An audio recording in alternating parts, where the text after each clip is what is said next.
Hey guys, this is Mike Barnes, the financial first responder. Good evening, or daytime, afternoon, whatever you want to call it. Guess what? I have something of value for you today. Some things that I want to talk to you about that I think you need to be aware of. My topic for today is the top mistakes that veterans and officers make with their pensions. Now, some of you are probably saying, well, why is he saying this? Like, why is the financial first responder bringing this up right now? I'm going to say it like this.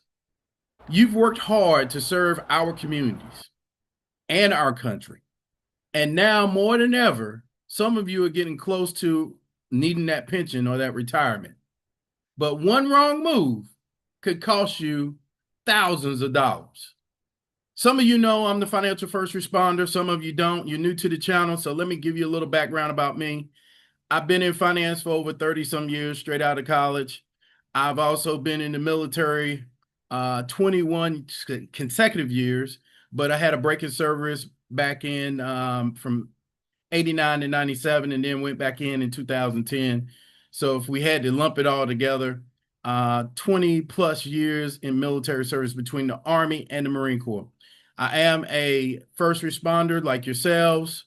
Um, I don't talk about my agency when I'm on these YouTube channel or podcasts just because I don't think that is a responsible thing to do.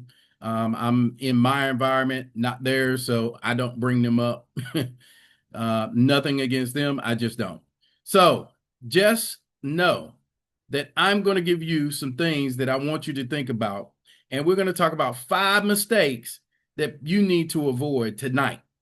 Okay, so first mistake number 1 I want you to be aware of is you don't understand how your payouts work. So misunderstanding payout options and survivor benefits. I can't tell you how many times people get hurt, people pass away, people have situations and issues where they are having to go into their pension for their payout.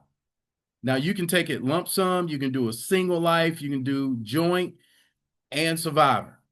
Now, one of the things that I want to point out to you is, and I want to highlight to you is that your survivor benefits go to your spouse or your dependents, especially for those of us who have high risk jobs, right? So let me paint a scenario for you. Let's say that you are a retired officer and you choose the single life payout for your survivor option. Now, if you have life insurance, or maybe you're a disabled vet and you have that benefit, you have VGLI as far as life insurance on that side. If something were to happen to you, your family gets the life insurance and there's no issue. But let's say that you don't have that, and then all of a sudden you pass away unexpectedly. It's always unexpectedly because we're not planning to die. We just die, right? We graduate. Then you leave your spouse, him or her, or your children, holding the bag. The key takeaway I want you to think about is when you choose your pension benefits, you need to make sure that it is protecting your spouse and your family as much as possible. Mistake number 2, early withdrawals and penalties. Now, I don't know how many people have done this, but even I've done it, just being transparent and honest, where something happened and I had to tap into the funds, right? And it's not a good thing to do because a lot of times you get hit with a penalty if you're under 50 years of age, or 59 and a half to be exact. You get hit with a 10% penalty plus taxes because most of you put your money either in the TSP or in some form of retirement plan where you are being taxed on this money because you're not of the age to retire. That's one of the common reasons that veterans and officers get hit. And I know that some of you say, well, I'm about to retire. I can't get my money right now. I'm not going to be able to get it until I'm 60. If I'm military, I'm in the reserves, and I didn't have a 20-year retirement coming straight out. So I'm just going to take some of my money out to pay off some debt, maybe get a big purchase, like buy that new vehicle. I don't know why people who retire want to buy a vehicle right when they're about to retire. Or they have an emergency, a medical emergency. They just don't have the money to foot the bill, but they do have that pocket or that big pot of money, right? So some alternative strategies I want you to think about is not rating your pension or your retirement.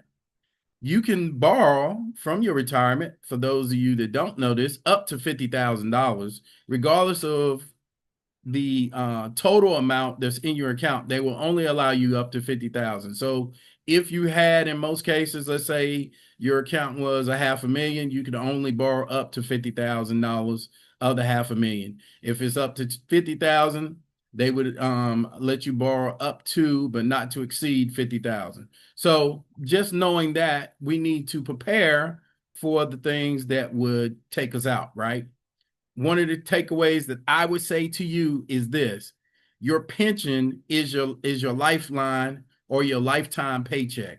You don't want to go into it except one time, and that's when you retire. And that's what I'm going to say about that. Now, for some of you, you might not have an option because you didn't do a life happens plan or emergency fund 6 months to 12 months times your salary. You're high in debt and you rely heavily on overtime. If you didn't see my piece last week about overtime, I suggest you go back and see that. Mistake number 3, not factoring in inflation in healthcare costs. See, some of you are not looking at the fact that your pension is your only purchasing power.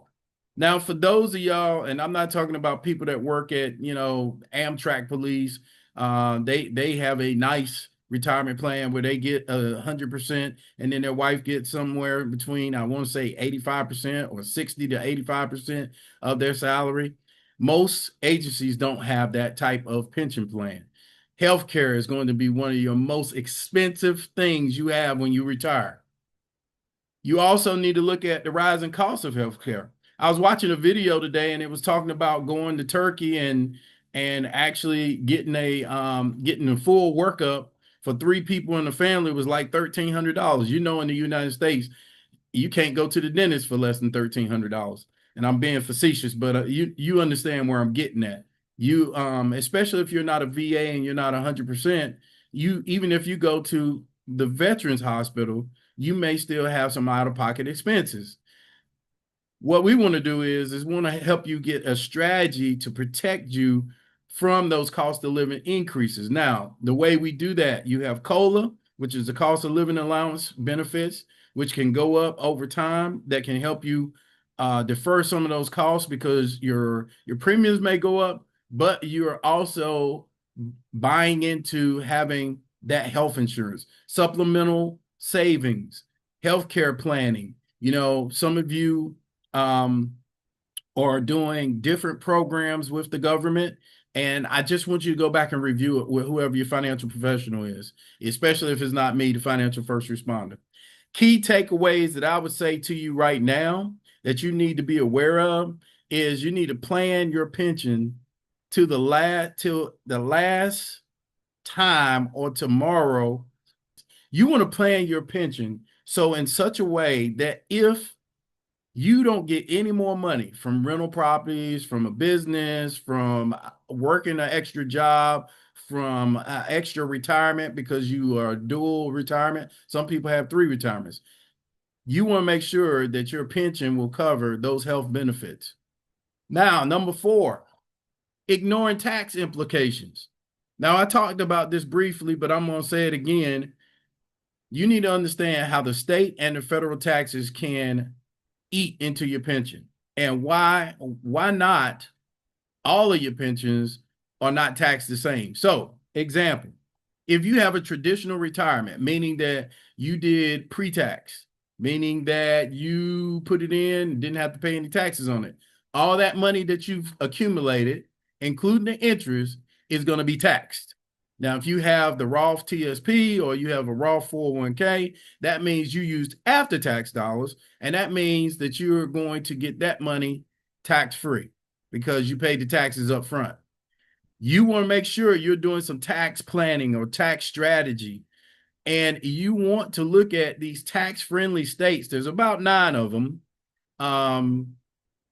that will basically not hit you up for your retirement or your military retirement. You want to look for deductions for veterans, and you want to look at strategic withdrawals where you're laddering your income so you're not paying so much in taxes. Because here's the thing, if you're over $100,000 when you retire, you're actually going to be taxed more on your Social Security. Don't know if you know that. But as an example, retired veterans move to states with high pension taxes versus ones with exemptions. You want to make sure you know those states. And I may even try to put a list below in the actual description. There we go. Key takeaways. Taxes are a predictable expense. I say again, they are a predictable expense. We know that taxes are like death. They're going to always be there, right? Just like people are going to die. Plan for them now so that they don't surprise you later. Mistake number 5, not planning beyond your pension. What you got to ask your question to yourself and to your family is why a pension alone may not be enough for a full retirement lifestyle. Case in point, you make $100,000 a year, you make 150. Let's say that was your base pay, but you will now, because you did overtime, you were making 180, almost 200, and you've got bills accustomed to that 200 mark. You want to make sure that you adjust for that lowering of the income. It's important for you right now to be thinking about multiple streams of income through your investments, the side business, your VA benefits. I need you thinking about, hey, I got X coming in from this place, Y coming in from this place. Maybe it's money from a rental property, apartment building. Maybe it's a franchise, whatever it is. I need you thinking about those extra streams of income. Because if you only have one income, as we say, or we used to say, that's a no-go. And you in the military know what a no-go is. That means it won't work. And then you want to look at how is mental health going to relate to, and I'm going to use this respectfully, since the purpose of this is to tie into the financial planning. I want you to start thinking about dementia, Alzheimer's, some of these things. For those people that are not veterans and not 100%, I want you thinking about those things can be just as costly as far as conditions that you may get as you age. I want you thinking about long-term care. We talked about disability while you were still working, but I want you also understanding that the pension, in most cases, is going to be the foundation, right? Not the whole house. So we got to build on levels on this, right? Whether you want a 2-story or 1-story, a Rambler, whatever way you want your house, or maybe you want a penthouse. I don't know, but we got to look at the foundation. And the one thing that I want to say to you is that in those 5 mistakes that people make, I want you thinking about, don't just retire prepared. If you want a personalized pension review, reach out to me at True North Advisory LLC, the financial first responder. And then lastly, I'm just going to ask you as a viewer to like and subscribe and share my channel with other veterans. Normally I show you all these pictures and pretty things. Today, I just wanted to have a conversation with you about those 5 mistakes that people make. Look, this is Mike Barnes, the financial first responder. Please like and subscribe to the channel. Share this with someone, and God bless.